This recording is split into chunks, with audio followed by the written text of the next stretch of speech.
Hello, my name is Carl Surrey and this is a video tutorial for the Facebook group called Fans of Serif Software, and this is going to be part 4 of a look at the Nix collection plugin from Google, and specifically the HDR Efex Pro part of that plugin.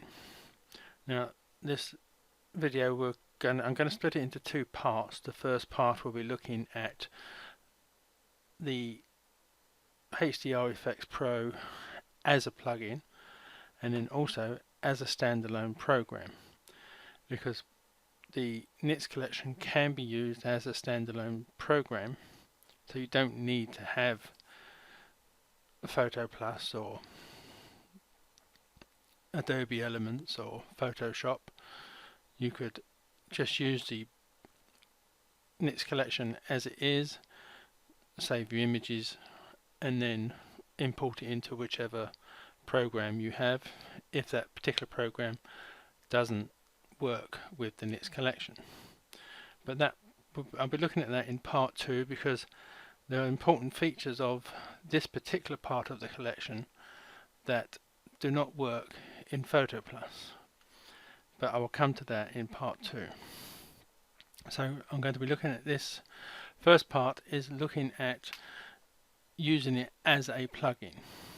Now you can find the Nix collection just by doing an internet search and just look for NIK collection, and it's made by Google, and that will take you to the page where you can download it.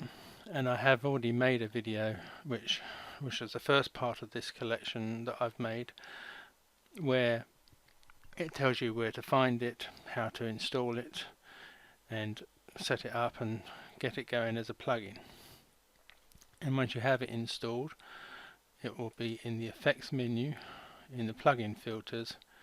Then we have Nix collection, and then you have 8 different filters. Now I've not looked at all of them, but so far I've made a video for the Color Efex Pro and the Silver Efex Pro, but this one is for the HDR Efex Pro. Now this was inspired by a video that was given away free with Digital Photo magazine, and part of that video will be used in the first part of this video, and some of it will be used in the second part. So I have this image here, which is a Walton Pier where I live, and it's just a basic JPEG. I don't know whether you know too much about HDR imaging, but basically what you normally do is you'd take at least three pictures, one overexposed, one correctly exposed, and one underexposed, and then you merge them together. Now what this does is that you will give you, using the 3 different versions, you will get the detail in the light areas and the details in the dark areas, which is normally lost by just one image like this. Now I wasn't overly impressed with how PhotoPlus and even Adobe Elements handled HDR imaging, and so I bought a program called PhotoMatrix Pro, and I really like that because it is specifically, all it does is HDR imaging, so it is much more powerful for that sort of thing than PhotoPlus. As much as I like PhotoPlus, it does have its limitations. And then one thing I did find when using PhotoMatrix Pro is that you could use a single image.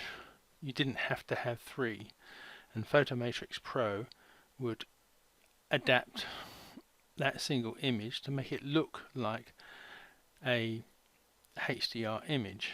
Now just to show you what I mean, I've opened the same picture in PhotoMatrix Pro, and this is it here, and then down the right here you have certain default settings, and it will change how that image looks in various ways as a HDR looking image, although it was never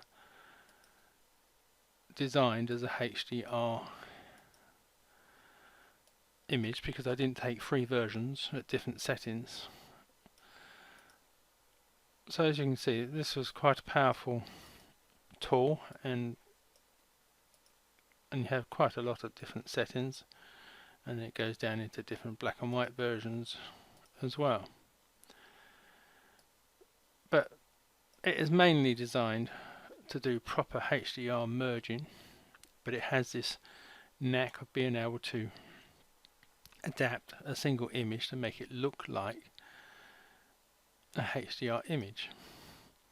Now this next collection gives you that same option. So I have this same image here, and I'm going to go to Effects, Plugin, Next Collection, HDR Efex Pro. Let me just wait for that to open.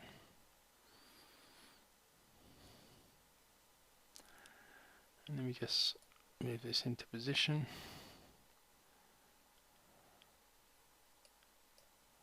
Hang on, just can't, that's it.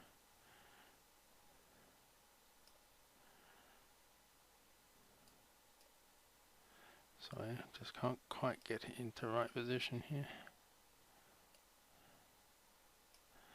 Oh, that will have to do, that's close enough.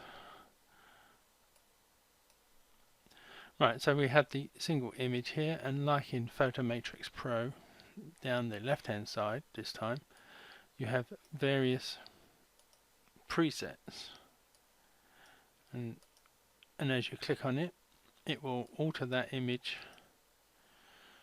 to look like a HDR picture.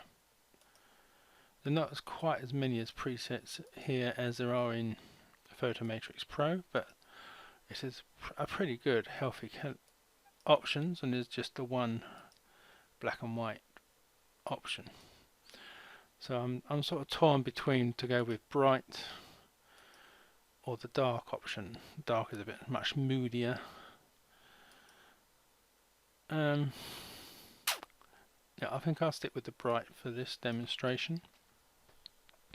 So much like the other parts of the Next collection, you have your presets down the left, and down the right you have some options. Now before I go on to the options, at the top here you've got different ways of looking at this particular image. The first one is just a single image like this, or you can divide it to show what it looked like when you loaded it and what it looks like after alterations, or you can have 2 different images that show the difference between how it started and how it now looks. I personally prefer to have the single image and then just click on compare if I want to have a look at what it looked like when I started. So on the right here we have the different options for changing the presets. Now on the whole, I wouldn't mess around too much myself personally with the global settings, because that was the picture that the version preset that I liked. So I don't necessarily want to alter the global, the whole picture settings. I may want to alter slightly a certain area, but I will come to that in a minute. So I'm going to leave the tonal compression and method strength, which I think method strength is like the sharpness of the image. So if you want it a bit sharper, you can bump up that method strength.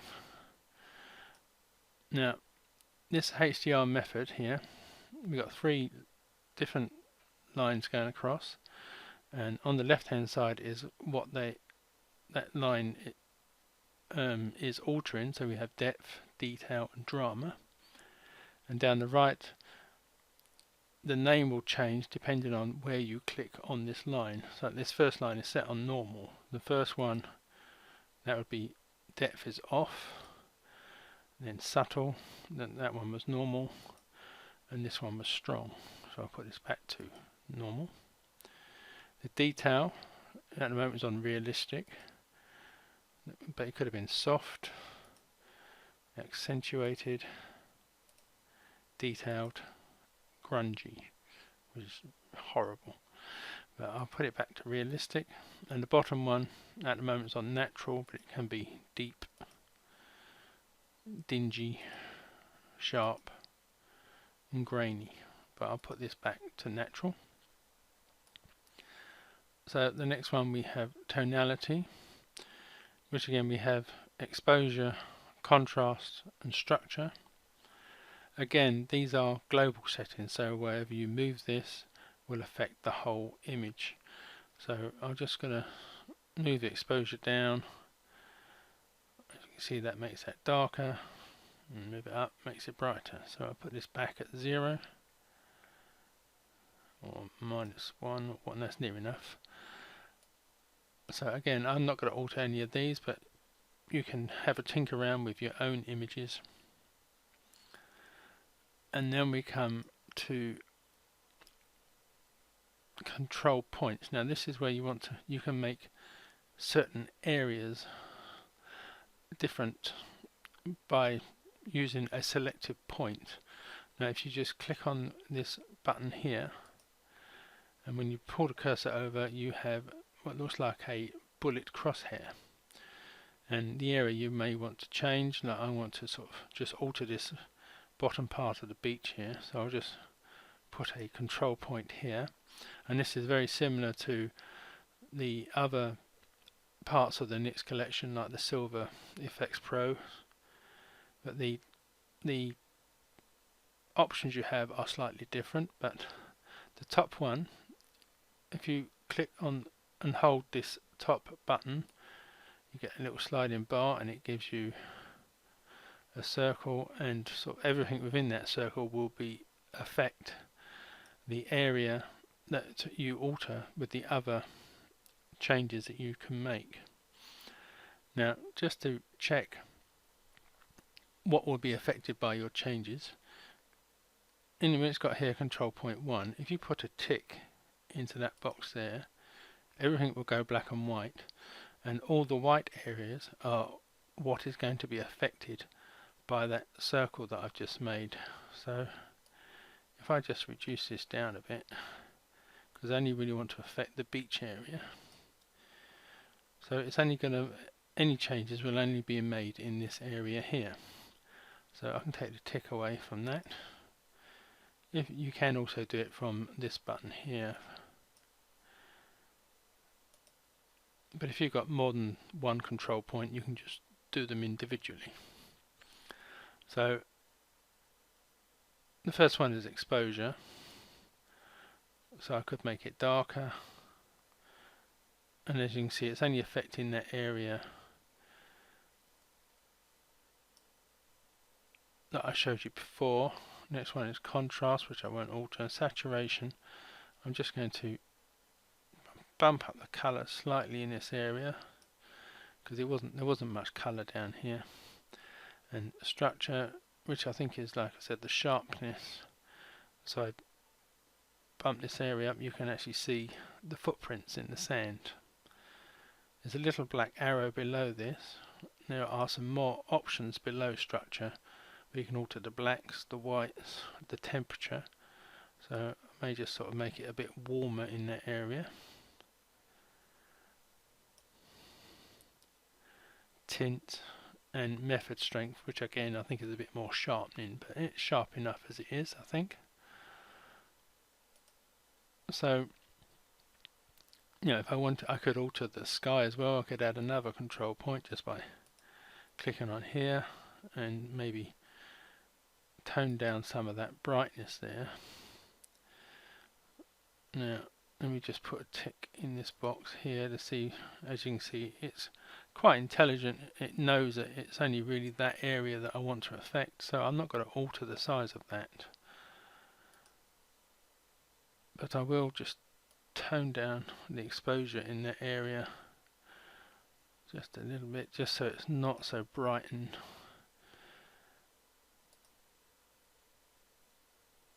overpowering. So on the whole, that is not too bad. So I will leave that as it is, and then we come down to the finishing section where you can have a vignette. At the moment it's got a white frame, but as you put the cursor over the top of these,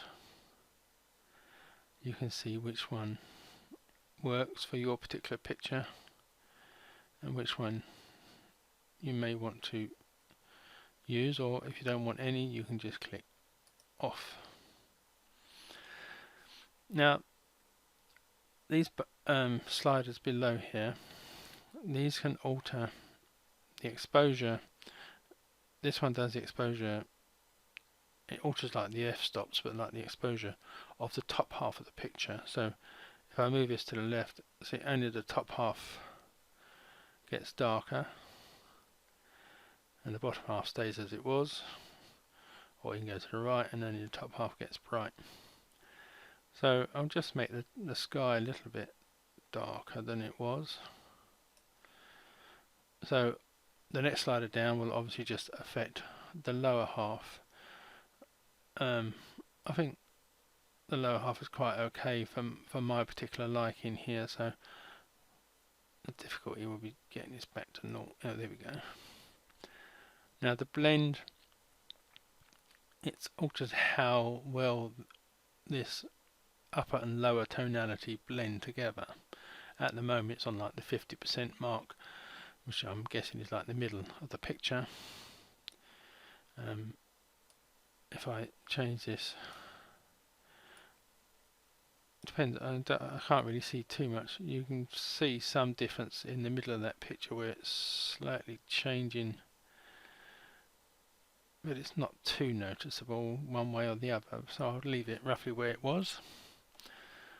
Now vertical shift, now if I remember rightly, this alters, it does a similar thing to like the blending, but it does it coming down the page rather than across.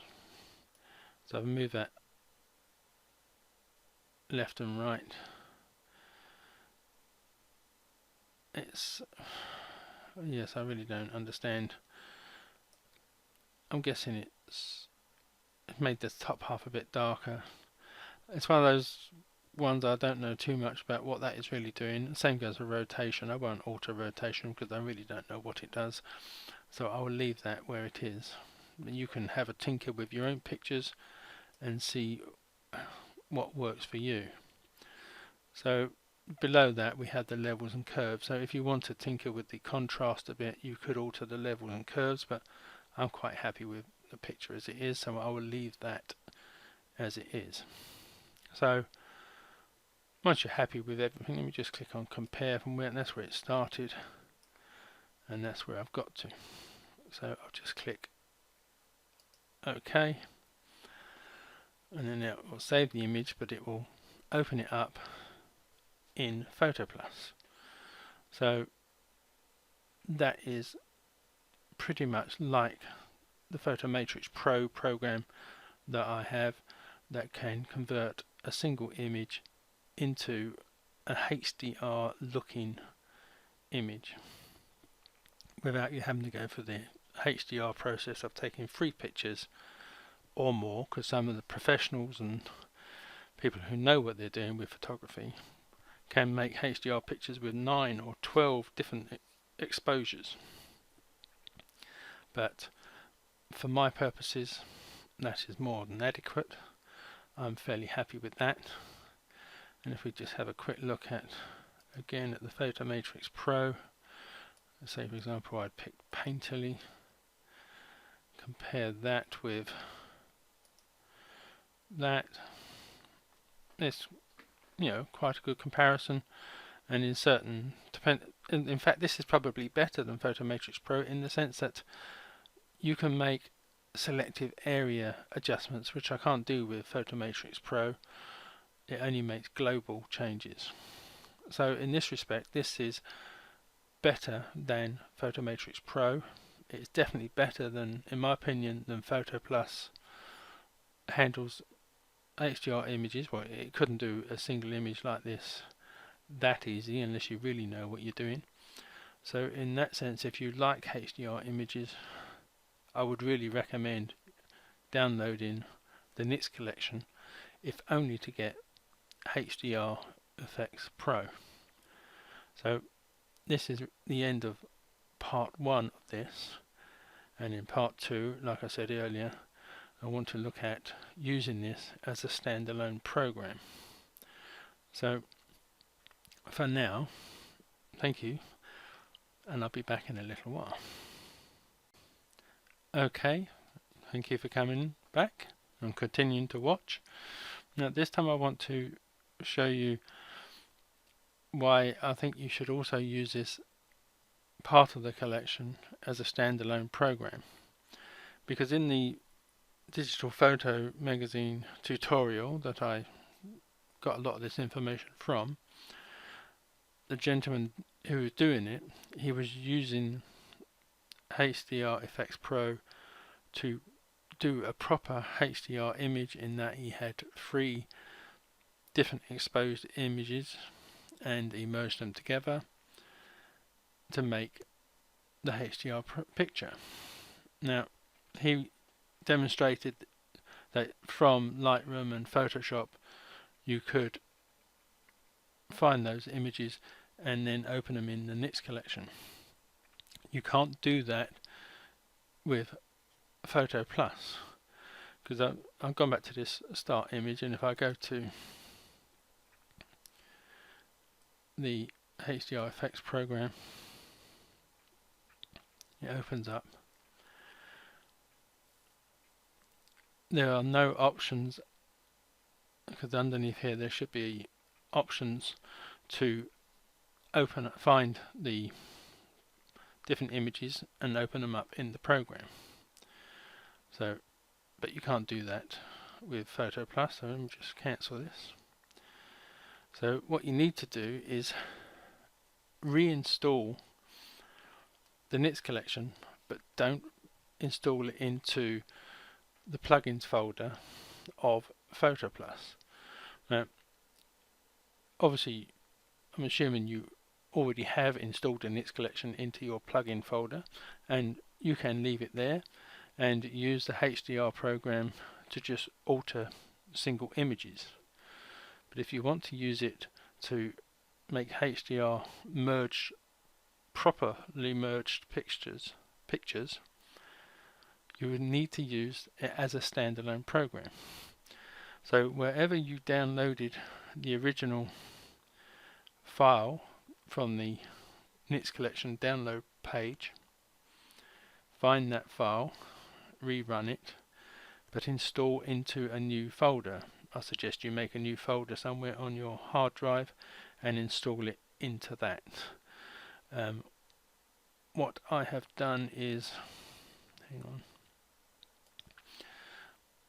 on my computer I made a folder called NITS collection. I installed that NITS collection into that folder, and it installed all the different parts of the NITS collection. There's no one button, as far as I can see, that you can use as a shortcut to open them up.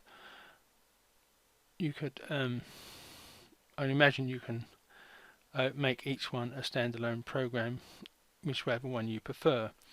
But for the demonstrations of this video, if I click on the HDR Efex Pro folder, it opens up the different files in here. Now you've got, what I'm guessing, this first one here is the 32-bit executive file. This is the one we need, .exe.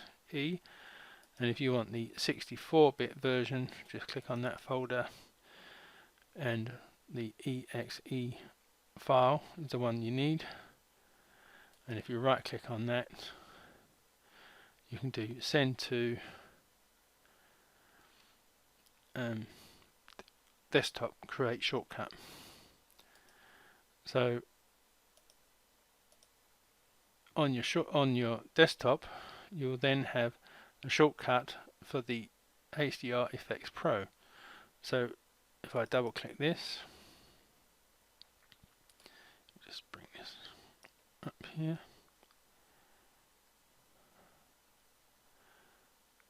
Oh, it's not easy to alter the size of this. Come on. Very sorry about this. It's not letting me resize as easy as I hoped. That's about as near as it will let me get it. There we go. So as you can see now, underneath the heading here, HDR Efex Pro 2, we have the option now, File. So if you click on File, you've got Open Images, Save Images, and Quit. So obviously we want Open Images. And in here I've got two different types of images that I want to show you. And these first three here, I made 3 different versions of the same image in PhotoPlus, but I made one deliberately overexposed, one deliberately underexposed, and one at the right setting,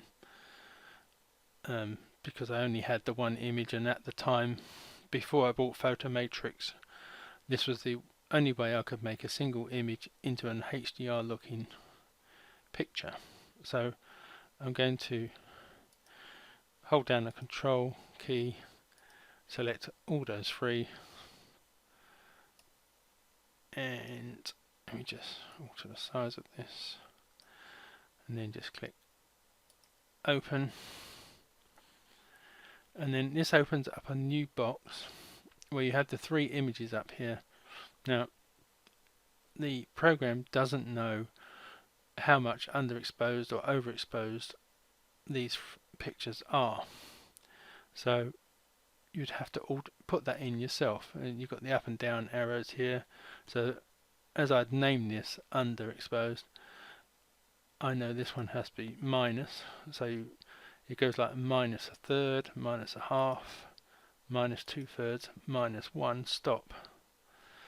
So I'm going to leave that on 1.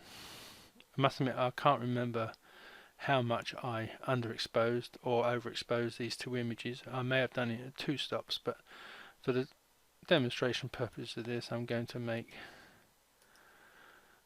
1 under by 1 stop and 1 over by 1 stop. And then there's a button down here that says, you can't quite see that, it's gone off screen, but I'm going to click. All I need to do is click on that, create HDR. Now you can alter alignments, which I don't need to do because these were all made from one image, so they are all aligned anyway. Ghost reduction. Now if I was done a proper HDR picture and there was, in one of them there was a bird flying across the screen, it would look faint because it was only on one of the images. So you could use ghost reduction and it will alter, you can alter how much ghost reduction and hopefully get rid of the thing that shouldn't be there on one image and it's not on the other 2, if you understand what I mean. But as this is all made from one image, it's not a problem, so I don't need to tick that. And if I click create HDR, it will go ahead and open them up, but I'm not going to do that. I'm just going to cancel. Right, so I will open up the program again. Come on. The trouble is I've got to keep going to resize every time.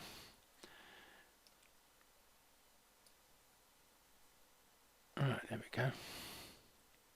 So again I'll go for File, Open Images, and this time I will go to the 3 images which I actually took in a proper way to make a HDR image, one overexposed, one underexposed, and one at roughly the right setting.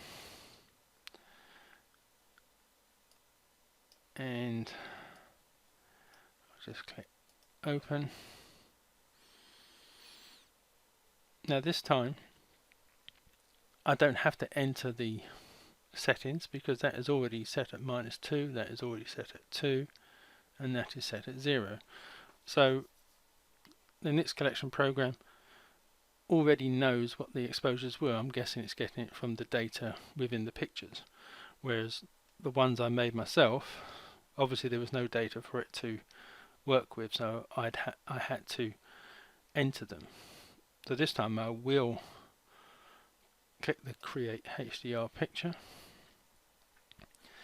and it will now load those 3 pictures, merge them together, and then now we come to now exactly at the same point where we were when I loaded a single picture. You've got all your different presets, and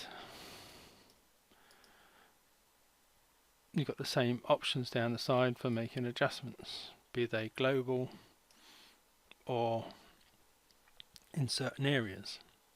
So I'm not going to go through that all again because you saw how I did that when I did the single picture. One thing I will advise though, and I can't stress this highly enough, when you finish making adjustments this way, do not click the save button. I've done that the first couple of times I tried this, and now I don't know where it saved it on my computer, and I can't find, there is a settings button down here. I clicked on that and there doesn't seem to be any way for me to find where it's gone. I could do a search on my computer, but as I don't know what it saved it as, I really can't waste time looking for it. So once you've made all your alterations, use the file save image as option. Otherwise all your hard work will be lost and it'll be somewhere on your computer and you could spend hours trying to find it. So in this respect, I think it's good to have this Nits collections as a plugin and as a standalone program. Now I think if I'd had this a long time ago, I wouldn't probably need to have brought the PhotoMatrix Pro. Although that said, I do like the program, so I probably will use that more often than not. But if you don't want to go out and buy an expensive HDR program, I really do suggest that you get this free version from Google and use it either as a standalone program or as a plugin. I hope this has helped you all to decide whether to use the Nits collection or not, but I personally think it is worth trying it. So thank you for watching this video. Sorry it's a bit long, and goodbye.